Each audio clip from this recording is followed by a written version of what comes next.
नमस्ते, मैं प्रत्युषा, मैं इंडिया से हूँ, मैं 35 साल की हूँ। मुझे एनईटी पैनक्रियास में है, liver and lymph node metastasis के साथ 2023 में एक्सीडेंटली मेरा डायग्नोसिस हुआ। एक दिन मेरे बर्थडे की रात बहुत पेट और कमर में पेन हुआ, मुझे हॉस्पिटल लेके गए। वहाँ पे रात से सुबह हो गई, पेन कम नहीं हुआ। फिर सीटी स्कैन हुआ, पेट सीटी स्कैन हुआ एंड इसी तरह मेरा डायग्नोसिस हुआ और ये जर्नी शुरू हुई। 2023 से पहले मुझे 2020 में एक बार ये पेन आया था। उस टाइम पे भी इमरजेंसी में गई थी, लेकिन तब मुझे कहा गया था कि मसल स्प्रेन है और छोड़ दिया गया था। 2020 से मुझे और एक प्रॉब्लम था, वो था एसिड रिफ्लक्स का। एसिड रिफ्लक्स, गैस, कुछ भी स्पाइसी खाने से, और यही शायद मेरा सिम्टम था। मैंने गैस्ट्रोएंटरोलॉजिस्ट दिखाया, जिन्होंने एंडोस्कोपी किया, यूएसजी किया, कुछ भी नहीं आया। मुझे बस गैस की दवाई दे दी गई।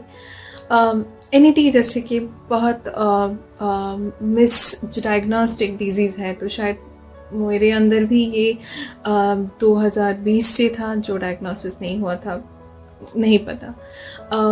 हम काफ़ी वक्त एनईटी को कंफ्यूज कर देते हैं आईबीएस, गैस्ट्रिक अल्सर, ये सब से। तो सिम्टम्स का आइडेंटिफाई होना बहुत ज़रूरी है।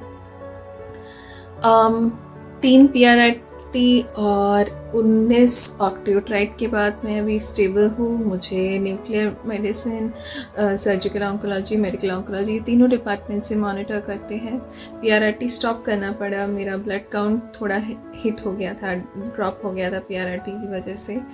आई होप मैं बहुत जल्द ऑपरेबल भी बन जाऊँ। पीआरआईटी के रिजल्ट्स मेरे अच्छे थे।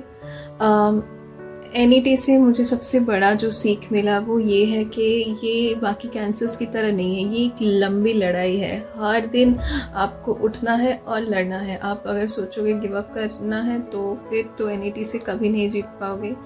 आपको खुद अपनी बॉडी को समझना है, खाना क्या खाने से आपकी तबीयत ख़राब हो रही है वो आइडेंटिफाई करना है। आप बाकी कैंसर पेशेंट्स के साथ खुद को कंपेयर नहीं कर सकते, क्योंकि हर एक पेशेंट अलग होता है। ये जर्नी आसान तो है नहीं, बट अब है तो अब शुरू कर दिया है तो चलना तो पड़ेगा इस रास्ते। आप एनईटी अगर आपको है तो, या as a matter of fact कोई भी कैंसर है, तो आप सेकंड ओपिनियन लो, थर्ड ओपिनियन लो। आपको जब तक सेटिस्फाइड ना हो आप ओपिनियंस लेते रहो। और मेरा एक फेवरेट कोट है, happiness can be found even in the darkest of times if we know where to switch on the light. ये हैरी पॉटर का एक कोट है, जिसका मतलब है कि खुशी हमको अंधेरे से अंधेरे, बुरे से बुरे वक्त में ही मिल सकती है, बस हमें वो लाइट की स्विच ढूंढनी है। तो बस मैं वही कर रही हूँ, रोज़ सुबह उठती हूँ और वो लाइट की स्विच ढूंढती हूँ, ताकि मैं जो ये अंधेरे वाली लाइफ है इसमें उजाला ही उजाला और लाइट ही लाइट हो जाए। आपको भी यही सोचना है और बस फाइट करते जाना है।